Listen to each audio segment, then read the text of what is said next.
ওমর ফারুক বলেন, রাখাল আজানের গুরুত্ব দিও। আল্লাহ রাসূল বলেছেন, আযান দেওয়ার সঙ্গে সঙ্গে যে মুসল্লি মসজিদে পা দিবে তার আমলনামায় একটা উট কুরবানির সওয়াব হবে। আজানের গুরুত্ব দিও। এতদিন রাখাল নামাজ পড়েছে বারান্দায়, কিন্তু আজকে নামাজ পড়বে সামনে কাতারে। জোরে কোন কাতারে? আপনারা বলেন তো, সামনে কাতারে যারা নামাজ পড়ে তারা আজানের গুরুত্ব কম দেয় না বেশি দেয়? রাখাল এতদিন বারান্দায় নামাজ পড়েছে, এবার ফজর আযান দেওয়ার সঙ্গে সঙ্গে রাখাল ওযু করে জোরে জোরে মসজিদের বারান্দায় চোখের পানি নিয়ে বলতেছে, রে বারান্দা, শুধু আজকের দিন আমাকে মাফ কর, উমরকে দেখার জন্য আমি একটু ভিতরে ঢুকতে চাই। এতদিন রাখাল ভিতরে ঢোকে নাই, আজকে ভিতরে ঢোকার সঙ্গে কোন পা? এজোরে কোন পা? শুধু ডান পা দিলে হবে না। আল্লাহুম্মা ফতাহ লি আবওয়াব রাহমাতিক, এই দোয়াটা পড়ে রাখাল ভিতরে ঢুকে যখন সামনে যাবার যায়, প্রত্যেকটা সাহাবী নড়ে সরে রাখালকে যাওয়ার রাস্তা করে দেয়। রাখাল বলে, আল্লাহ, এতদিন বারান্দা থেকে কি ভাবলাম, মনে করছিলাম ভিতরে দামি দামি, কিন্তু আজকে ভিতরে ঢুকে দেখতেছি আমিও যাই আরও তাই, মানুষের মধ্যে কোনোই তফাৎ। এতদিন ভিতরে ঢোকে দিত, আজকে এসপি সাহেব সামনে কাতারে যায় দেখে একজন মুসল্লি লাগবে, তাছাড়া কাতার পুরা হচ্ছে না। এসপি পিছন দিকে তাকায় দেখে দরজার বাইরে চৌকিদার খাড়া হয়ে আসে। এসপি ডাকতেছে, আয়। চৌকিদার বলে, না স্যার, আপনি এসপি, আমি চৌকিদার। এসপি বলতেছে, বাড়ার কথা ভিতরে কোস না, আয়। তুই চৌকিদার, আমি এসপি, এটা হোক বাহিরের কথা, ভিতরের কথা আলাদা রে। চৌকিদার বলে, ভিতরের কথা কি? হ্যাঁ, ভিতরে ঢোক। যেই চৌকিদার ভিতরে ঢুকছে, এসপি দৌড়ে যায় চৌকিদার হাত ধরে বলতেছে, আমার পায়ের গোড়ালির সঙ্গে গোড়ালি মিল করে খাড়া হোক। চৌকিদার বলে, স্যার, খালি পায়ে দৌড়াদৌড়ি করি, পায়ের গোড়া কিন্তু ফেটে গেছে। আপনার তেলতলা গোড়ার সাথে ঘষটা লাগলে বিলেটের মতন দাঁত। একদিন আমার বইয়ের সাথে রাত্রে সমান দেয়, পায়ের গোড়া গাড়ি বইয়ের পাউত লাগছে। বউ ঘুম থেকে লাভ যেটা বলে, মহারণা মাপ দিলেন, তুমি আলাদা খরচ যাও। পায়ের গোড়া ফাটলে বুঝবেন বিলেটের মতন ধার, এই জন্য ভ্যাজলিন দিয়ে শুধবেন। ধরে ঘর কি দিয়ে গোড়াতে একটু ভ্যাজলিন ট্যাজলিন দিয়ে তারপর শুধবেন। হঠাৎ যদি বইয়ের পাও ঘোষণ লাগে অসুবিধা নেই। এসপি বলতে, চৌকিদার রে, তুই যখন আমার গোড়ালির সঙ্গে গোড়ালি মিল করে দাঁড়াবি, তুই চৌকিদার, আমি এসপি না, আমরা দুইজন ভাই ভাই। যে বলছে আমরা দুইজন ভাই ভাই, চৌকিদার বলতেছে, আল্লাহ ভিতরেই ভালো। আল্লাহ আল্লাহ বলতেছে, আমি এই জন্যই তো বলেছি, উদখুলু উদখুলু ফিস-সিলমি কাফা, ইসলামের মধ্যে পুরোপুরি ঢোক। এসপি চৌকিদার থাকবে না, প্রত্যেকটা মুসলমান হবে ভাই ভাই। জোরে বলেন কথা ঠিক কিনা? আমি নিজের চোখে দেখছি, তিনজন মুসল্লি, একটা আওয়ামী লীগ, একটা বিএনপি আর একটা জামাত। আসরের নামাজের সময় ওরা তিনজন খালি দেখতেছে, হুজুর আসতেছে না, হুজুর নেই। আমি ঢুকবার যা চিন্তা করলাম, আমি ঢুকলেই আমাকে ইমাম বানিয়ে দিবি, দরকার নাই। আমি দরজার ফাঁক দিয়ে চিন্তা করি, দেখি নামাজের সময় এরা কি করে। একে নামাজের সময় যখন 2 মিনিট পার হয়ে গেল, তখন জামাত ইসলামের ভাই বলতেছে, কে রে ভাই, ইমাম যখন আসলেন আমরা কর্ম কি? আওয়ামী লীগের নেতা বলতেছে, তুই জানিস না কি কর্ম? জামাত বলতেছে, আপনি সরকারি দল, আপনি সামনে যান। আওয়ামী লীগটা কি কইলি, কোন নামাজ কয় রাকাত আমি সেটাই জানি না, আর আমি সামনে যাবো?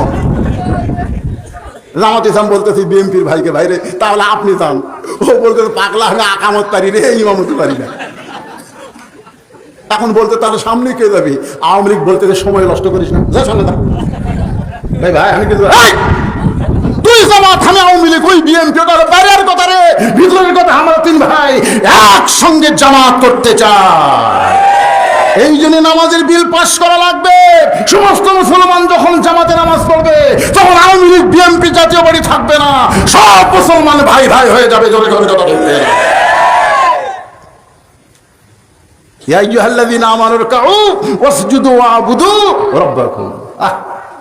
রুকারি সঙ্গে রুকু করতেছে, আর জামাতও কাছে আছে, বিএনপিও কাজ, আওয়ামী লীগও কাজ, কেউ পুরস্কার। রাখায় যাইতে যাইতে সামনে কাতারে ফজরের ফরজ নামাজের আগে 2 রাকাত সুন্নত নামাজ আছে। আল্লাহ রাসূল বলেছেন ফজরের পূর্বে 2 রাকাত সুন্নত যখন আদায় করবে, আসমান জমিনের যত ফাঁকা জায়গা আল্লাহ নেকি দিয়া পরিপূর্ণ করে দিবে। ফজরের ফরজ নামাজের পূর্বে কয় রাকাত? 2 রাকাত সুন্নত নামাজ পড়ে রাখায় চুপটি করে বসে আছে, মনে মনে চিন্তা করে হযরত ওমর ফারুককে এক নজর দেখতে চাই। এই চিন্তায় যখন বসে, এমন সময় একজন সাহাবী মসজিদের মধ্যে ঢুকি, মনে মনে চিন্তা করে আমার জায়গাতে এটা কে বসে আছে। যেই সাহাবী মসজিদের মধ্যে ঢুকে মনে মনে চিন্তা করে আমার জায়গায় এটা কে বসেছে, ওই সাহাবীর নাম হলো ওসমান গনি। সাহাবীর নাম কি? বলতেছে কে আমার জায়গাতে এটা কে রে? আচ্ছা, মসজিদের মধ্যে কোনো জায়গা তো কারো দখল না, কিন্তু ওসমান গনি এমন বলার কারণ হলো আল্লাহ রাসূল বলেছেন আমি যখন ইমামতি করব, আমি নবী যখন ইমামতি করব, আমি বরাবর পিছনে যিনি দাঁড়াবেন তার নাম হলো আবু বকর। আমার আবু বকর যখন ইমামতি করবে, আবু বকর বরাবর পিছনে যিনি দাঁড়াবে তার নাম ওমর। ওমর যখন ইমামতি করবে, ওমর বরাবর পিছনে যিনি দাঁড়াবে তার নাম হলো ওসমান। ওসমান যখন ইমামতি করবে, ওসমান বরাবর পিছনে যিনি দাঁড়াবে তার নাম হলো আলী। আমার আলী যখন ইমামতি করবে, আলী বরাবর পিছনে। এই পিছনে বলার পরে নবী চুপ হয়ে গেলেন। সাহাবা বললেন হুজুর আলী যখন দাঁড়াবে, আলী বরাবর পিছনে কে দাঁড়াবে? রাসূল বললেন মা ইয়ান্তিকু আনিল হাওয়া ইন হুয়া ইল্লা ওয়াহয়ুন ইউহা। আমি নবী ততক্ষণ বলতে পারি যতক্ষণ আল্লাহ বলায়। আলী পর্যন্ত বলার হুকুম পাইছি, তারপরে বলার হুকুম নাই। এই পর্যন্ত হলো খোলাফায়ে রাশিদ। তাহলে ওমর ফারুক যখন ইমামতি করবে, ওমর ফারুক বরাবর যিনি দাঁড়াবে তার নাম কি? খান, তার নাম কি? কিন্তু আয়েশা দেখে জায়গা দখল। সাহাবীদের মধ্যে সবচাইতে নরম কলির সাহাবী আবু বকর আর ওসমান। ওসমান মনে মনে চিন্তা করে এতে কে বসে আছে, দরকার নেই। পাশে তাকায় দেখে ফাঁকা জায়গা, ওই ফাঁকা জায়গার মধ্যে 2 রাকাত সুন্নতের নিয়ত করছে। 2 রাকাত সুন্নত নামাজ শেষ করে রাখালের দিকে তাকাছে, কিতাবে আছে 3 বার। কোন কয়বার? আমার জায়গায় বসে আছে এই লোকটাকে একটু দেখা দরকার। দেখার মতোই ভালো করে তাকাইছে। একবার তাকাতেই রাখাল, 2 বার যে তাকাছে, 3 বার তাকাইতে রাখাল বারবার আমার দিকে কি দেখো মিয়া। ওসমান গনি ভয়ে লাভ দেওয়া, কে রে আমি খালি তাকাছি। দেখবেন মূর্খ লোকের দিকে যদি আপনারা তাকান, ওই কিন্তু খেপে থাকি। ঠিক কিনা? আমার দিকে সারা রাত আপনার টাকা থাকেন, আমি খুবই সমস্যা পারে। আমি কালো মানুষ হলেও কি হবে, থাকে থাকে আমার ওয়াজ শুনছে। আর একটা রিকশাওয়ালা দিয়ে খালি তাকান, হুজুর কি কি ওসমান গনি চমকে ওঠে, দাঁড়িয়ে গেছে, ভয়ের ঠেলায় দাঁড়িয়ে বলতেছে ভাইজান খালি আপনার দিকে আমি 3 বার তাকাছি, আপনি এত গরম, আপনার পরিচয় কি? রাখাল বলতেছে আমার পরিচয় হলো আমি রাখাল রে। ওসমান গনি মুচকি মুচকি হাসতেছে। মুচকি মুচকি হাসার কারণ হলো রাখাল যারা হবে তাদের ভাষা গরম হওয়া লাগবে। রাখালের ভাষা গরম না হইলে তার অধীনস্থ জন্তু জানোয়ার বাধ্য থাকবে না। ধরে গান ঠিক কিনা? গরু চড়াবার জায়গায় যদি আপনি বলেন বাবা গরু ওইদিকে আবাদ আছে বাবা, ওইদিকে যাস না রে, ওই আপনার কথা শুনবে। আর যদি বলে গরু, আরে ধাপ, গরুরা কিন্তু মানুষের চাইতেও কানে ভালো শুনে। এই জন্য আল্লাহ রাসূল বলেছেন প্রত্যেকটা পুরুষকে, অভিভাবককে আল্লাহ তাআলা রাখালের দায়িত্ব দিয়ে দুনিয়াতে প্রেরণ করছে। এখন হয়তো আপনারা বলবেন হুজুর আমি কিসের রাখালি করব? আপনি চোখ বন্ধ করে দেখেন, আপনার বাড়িতে 42 বছরের একটা গাভী আছে। আপনার গাভীর বয়স হলো 42 বছর। এইটা গাভী মানে আপনার বউ। আপনার একটা আইডিয়া আছে, আনার বয়স হলো 22 বছর। আইডিয়া মানে আপনার ছেলে। আপনার একটা বকনা আছে, বকনার বয়স 17 বছর। 17 বছর যে বকনা, ওটা হলো আপনার মেয়ে। এখন আপনি বলেন আপনার বউ, আপনার ছেলে, আপনার মেয়ের উপরে আপনার রাখালি করার দরকার আছে না নাই? দরকার আছে না নাই? যেই ভারত আমাদের 400 বছরের পুরাতন বাবরি মসজিদ ভাঙ্গা ওই জায়গায় রাম মন্দির বানাচ্ছে, সেই ভারতের স্টার জলসা জি বাংলা আমাদের গাভী বউগুলো দেখতেছে। আমি একজন পুরুষ মানুষ, রাখালের দায়িত্ব পালন করার দরকার আছে না না? আপনি কোনদিন কইছেন তুই যে ভারতের স্টার জলসা জি বাংলা দেখতেছিস, ওই ভারত আমাকে কি করছে রে? মুসলমানের সবচাইতে বড় শত্রু দেশের নাম কি? জোরে বলেন, আমাদের সবচাইতে বড় শত্রু দেশের নাম কি? আপনাদের 17 বছরের মেয়েটা কি ভার্সিটি ভাইয়ের নাম কি কোনো খেয়াল হয়?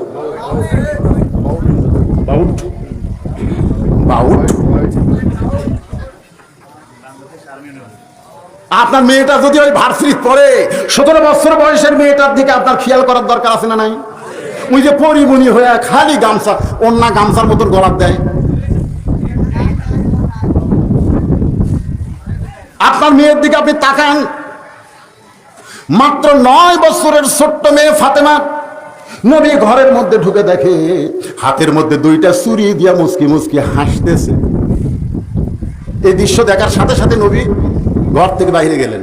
ফাতেমা চমকে গেল, যে ঘরে আমার বাপ ঢুকে আমাকে মা বলে ডাকবে, আর সেই ঘরে পা দিয়ে বাইর হয়ে গেল। কারণ কি? বারান্দায় গিয়ে দেখে নবী কাঁদতেছে। ফাতেমা বলে, বাবা কি কারণে কাঁদেন? আবার রাসূল বলে, ফাতেমা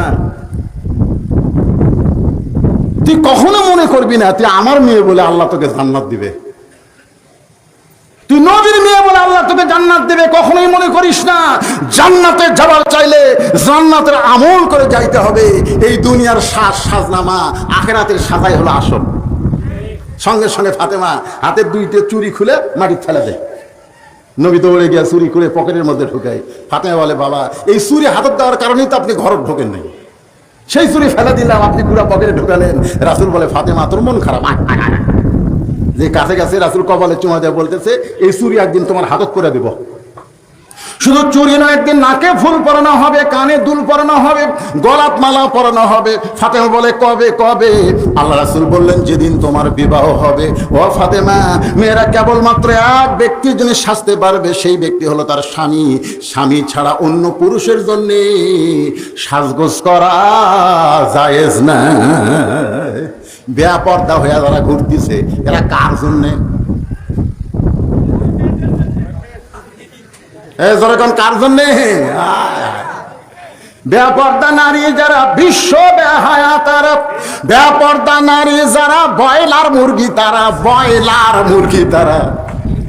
দেখবেন দেশি মুরগি আপনি দেখলে আপনি কাছে যাতে পারবেন, আপনি কাছে যাইতে মারবি তুমি। আপনি তাকায় দেখেন, দেশি মুরগির দেখার কোনো উপায় নাই, ফৌরা দিয়ে আঁচড়া পাঁচড়া সব ঢাকা। এই যে দেশি মুরগির গোস্ত যা স্বাদ দেয়, আর ব্রয়লার মুরগি আপনি যদি কাছে যান, ওই কি দৌড় মারবি? ওই দেখবেন ওঠি ঘুরবি, ওঠি ঘুরবি। আপনি তাকায় দেখেন আঁচড়া পাঁচড়া সব লাল বার করে তোছে। এই জন্য বেপরদা নারী যারা, ব্রয়লার মুরগি তারা। একটু বলেন আমার সাথে, বেপরদা নারী যারা, বেপরদা নারী যারা, শিলা কলা তারা। একই ঘাউড়ের কলা, আমাদের এলাকায় ঘাউড় কয়, এক গামলায় চোচাওয়ালা, এক গামলায় শিলা। আপনি যদি কলা কিনবার চান, তাহলে আপনি বলেন তো চোচাওয়ালা কিনবে না শিলা কিনবে? আপনি কি কলা চোচা সহ খান না শিলা খান? এজরে কারণ শিলা খান না চোচা সহ খান? তো শিলা খাইলে আগে থেকে শিলা ছোঁয়া আছে, খালি নিবেন আর খাবেন। কলাওয়ালা বলতে, ভাই কোনো কষ্ট নাই, খালি নেওয়া খাওয়া। তখন বলে, ভাই আমি খাওয়ার আগেও খাবো। কলাওয়ালা বলতেছে, আল্লাহর শপথ করে বলতেছি কেউ খায়নি। বলে, খালি চোখে দেখবার পাবো না রে, অনুবেক্ষণ যন্ত্র লাগা। অনুবেক্ষণ যন্ত্র চোখত লাগাই বলতে, বাবা বলে কি দেখতেছি, কোন উপরে কলার উপর খালি পোকা কিলবিল করতেছি। এইগুলো পোকা ধরলো কেমন? বলে, ধুলা বালু ব্যাকটেরিয়া মশা মাছি পড়ার কারণে তোর শিলা কলার খাওয়ার উপযুক্ত নাই। বেপরদা নারী আপনার আর বিবাহের উপযুক্ত নাই। ওরে খাওয়ার আগে শয়তান খাইয়া শেষ করে দিছে। তোর কথা দেখতে আজকে আমাদের যুবকদের স্বপ্ন দোষ হয়। এই স্বপ্ন দোষের কারণ হলো বেপরদা নারী। যেরকম কথা ঠিক না? তাহলে আপনার 17 বছর মেয়ের দিকে আপনার রাখালি করার দরকার আছে না নাই? আপনার 22 বছরের এমন একটা ফুল প্যান্ট পরছে যেটা পরে সকালে বাইর হয়ে যায়, সন্ধ্যার বাড়িতে ঠিক মতো বসা যায় না। আপনি রাখালি করার জন্য ছেলেকে বলা দরকার, বাবা তুই যে সকালবেলায় স্কিন প্যান্ট পরে চলে গেলি, এত টাইট ফুল প্যান্ট, তোর কি পেশাব লাগে না? তো ছেলে বলতেছে, আব্বা লাগে তো। তো এখন থেকে সন্ধ্যা পর্যন্ত তুই যে বাহিরে ছিলি, এই প্যান্ট পরা অবস্থায় তুই কি বসতে পারছিস? তখন ছেলে বলতেছে, আব্বা এগুলা প্রশ্ন করেন কে? আমি রাখাল রে, এই জন্য করা রাখতেছে। বসতে পারছিস? কয় না। তো কেমনি করলি? খাড়া হয়ে করছি। আপনার বলেন তো, খাড়া হয়ে যদি কেউ পেশাব করে, দাঁড়ায় কেউ পেশাব করে, পেশাব ঠিক মতো নিংড়িবি? পেশাব কিন্তু থাকতি মনে করবি শেষ হয়ে গেছে, সেম টাইমসে ইতিমধ্যে যেগুলা ভিতরে আছে এগুলো top top top top top top করে বার হয়ে ওই হাফ প্যান্ট ফুল প্যান্ট ভিজে গেছে। ওই তবিলের গরমে একসময় শুকে গেছে।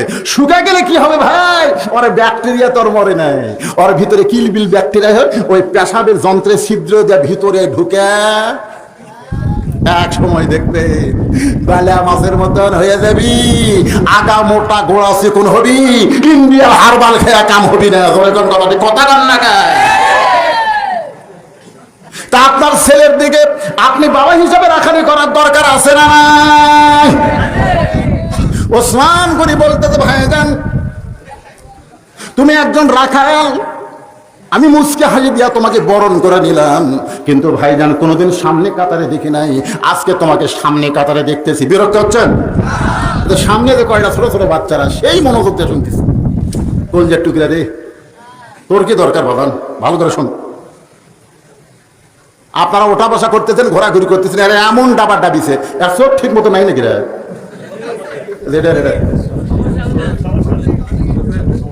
আছে আছে, একটু সমস্যা আছে। এবার আমার দেখতে পাচ্ছিস? সুবহানাল্লাহ। আল্লাহ আর চোখের সব সমস্যা দূর করে দাও, করে দাও আমিন।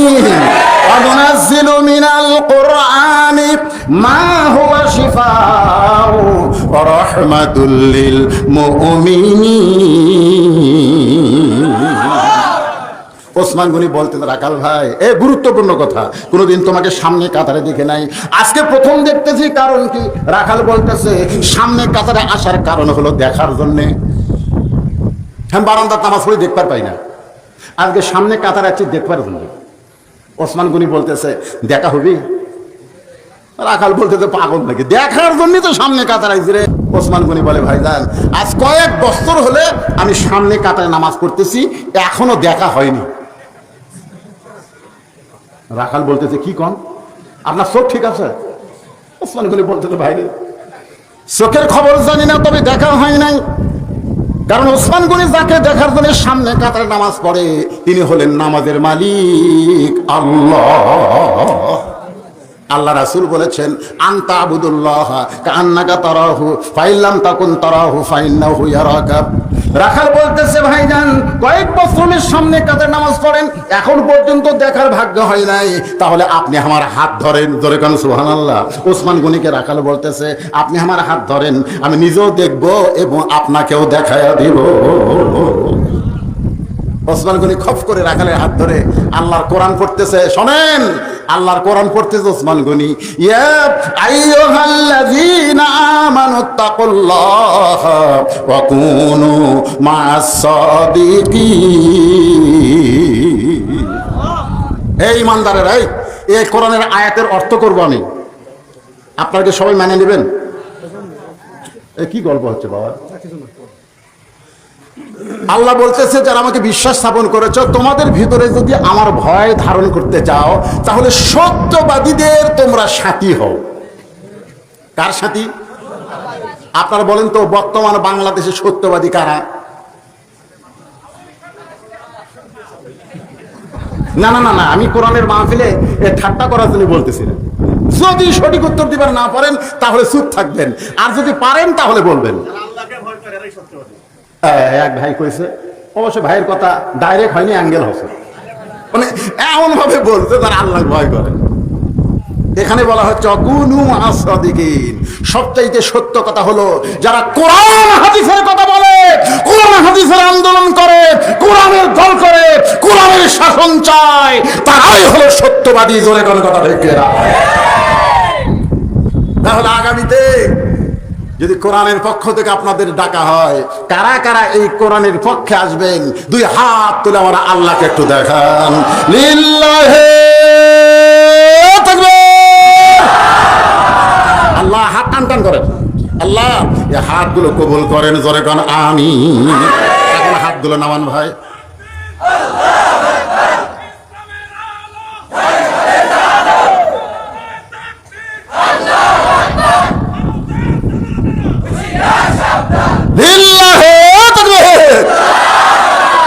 এই যে বলতেছে ভারতের দালালেরা হুঁশিয়ার সাবধান। আরে পাগলা, এরা এমন হুঁশিয়ার হসে ওকে খুঁজেই পাওয়া যাচ্ছে না। তুমি আবার হুঁশিয়ারের কথা বলতে না, তার মানে আমরা একটু খুঁজতেছি রে ভাই, পাওয়া যাচ্ছে না রে। তুই আবার হুঁশি, হ্যাঁ এমন সাবধান আছে ভাই। আমার এলাকায় যারা আওয়ামী লীগ করে, আওয়ামী লীগ যারা করতো সিনা টান করে ঘুরতো, এখন এরা মুখই খুলতেছে না। আপনারা দূরে আছেন, দূরে দূরে দেখছেন, দূরে বোঝেন, দূরের মুখ সহজে দেখা যায়। পিঠের উপরে কষা লাগতে পারলে দোড়ার মুখ বের হয়। তোরে কথা ঠিক না? এই শালারা এমন ভাবে মুখ লুকাছে আর দেখা যাচ্ছে না। আল্লাহর বান্দার একটু মনোযোগ দিয়ে শুনবেন। উসমান গনি রাখালে হাতটা ধরে চুপটি করে বসে আছে। কিছুক্ষণ পরে যখন ফজরের জামাতের শুরু হয়, এমন সময় জামাতের জন্য একজন আকামত দেয়। যিনি আকামত দেয় তাকে আমরা বলি মুয়াজ্জিন। ধরে বলেন নাম কি? মুয়াজ্জিন যখন আকামত শুরু করেছে, এমন সময় হযরত ওমর মেহরাবের মধ্যে ঢুকতেছে। হযরত ওমর মেহরাবের মধ্যে ঢুকতেছে, ওসমান গনি রাখালের হাতটা ধরে বসে আছে। যখন মুয়াজ্জিন সাহেব বলতেছেন বাজান কত কামাতিস সালাহ, কত কামাতিস সালাহ, সঙ্গে সঙ্গে রাখাল চিল্লায় বলে আল্লাহু আকবার। এতক্ষণ ওসমান গনি কার হাত ধরে ছিল? এজোর এখন কার? ভাই সামান্য হাত ছাড়া দিস, হাত ছাড়াতে বলতেছে ইমাম সাহেব যখন ভুল করে তখন মানুষ আল্লাহু আকবার ইয়া দেয়, লোকমা দেয়। এখন পর্যন্ত আকামতি শেষ হয় নাই, কেবল কত কামাতে সালা কইছে, আর তুমি আল্লাহু আকবার করলে তার মানে? রাখাল বলতেছে এই জন্যই তুই কানারে, তুই প্রত্যেকদিন সামনে কাতার আসিস, দেখতে পারিস না,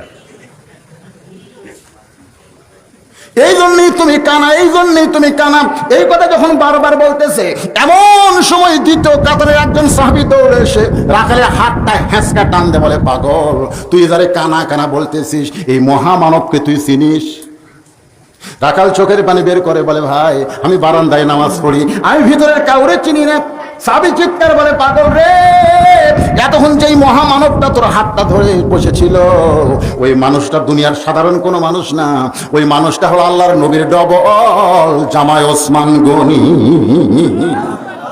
রাখাল ছোট বাচ্চার মতন কান্দে বলে এই জন্য আমি বারান্দায় নামাজ পড়ি, আমি ভিতরে নামাজ পড়ার সাহস পাই না, কারণ ভিতরে নবীর দামি দামি সাহাবী, ওই দামি দামি সাহাবীর মধ্যে আমি রাখাল কেমনে দাঁড়াই। কিন্তু এই পথিক ওমর ফারুকের দিকে আঙ্গুল তুলে বলতেছে ওই পথিক আমার সর্বনাশ করছে, ওই পথিক আমারে কইছে ওমরকে যদি দেখবার চাও তাহলে বারান্দায় নামাজ পড়লে হবে না, তোমাকে সামনে কাতারে নামাজ পড়া লাগবে। শুধুমাত্র হযরত ওমরকে দেখার জন্য বারান্দা বাদ দিয়ে আজকে সামনে কাতারে আইছি ভাই, কিন্তু সামনে কাতারে আইসা যদি প্রতীককে মেহরাবের মধ্যে দেখতে পাই, এখন তোমরাই বলো আল্লাহু আকবার ছাড়া তো আমার উপায় নাই, আমি আল্লাহু আকবারের তাকবীর দিয়া ওই প্রতীককে মেহরাব থেকে সরায় দিব, ওই জায়গায় হযরত ওমরকে আমি এক নজর দেখতে চাই। ওসমান কান্দের বলে রাখাল তুমি যারে পথিক পথিক বলতেছো তিনি হলেন হযরত ওমর।